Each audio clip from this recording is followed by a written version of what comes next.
darating na 2025 ay hindi ka na mangungutang pa.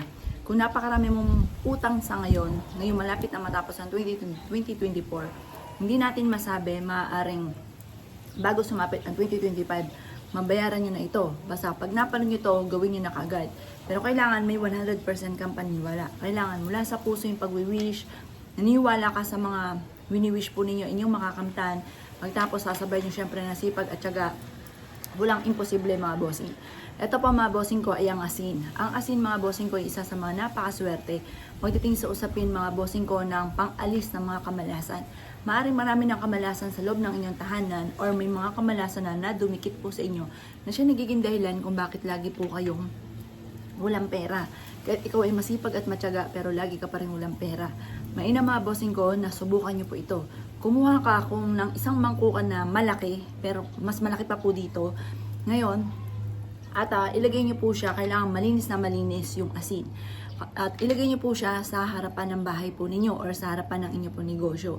Ang dulot po nito ay napakaswerte. Kung may asin ka na, dapat bago matapos ang 2025, alisin nyo na po yan at papalitan nyo ito ng bago. Yung mga mumurahing asin lamang at hindi yung nabibili pa sa mga supermarket. Kahit yung mga nabibili lang sa bangketa. Ngayon pa mga bossing ko, yan po ay humihigop na negative energy. Magdudulot po yan na napakaraming swerte, napakaraming blessing. Ngayon, kapag po yung asin ay hindi nyo pinaltan, ngayong papalapit na 2025, kung ano po yung pagsubok yung pinagdaanan ng 2024, yung pa rin ang dadanasin ninyo. Kaya kung may mga ganito ka mga pampaswerte, papalitan nyo po yan bago sumapit ang 2025. Dapat mga bago lahat mga bossing ko. At lalo-lalo na kapag natunaw ang asin. Kapag natunaw naman po ang asin, isa po yan sa mga negative sign. Maaaring marami na siyang nahigop na negative energy. Na kapag hindi nyo pinaltan, maaaring kung ano yung negative na naranasan nyo ng 2024, maaaring ganun pa rin ang mararanasan ninyo ng 2025. Kaya kailangan papalitan nyo lahat ng asin. Ngayon, saan dapat siya ilagay? Sa harapan ng bahay or sa harapan ng inyong negosyo or malapit sa cashier. Doon po yan. Para hindi ka lagi po mga bossing ko na walang benta, matumalan benta.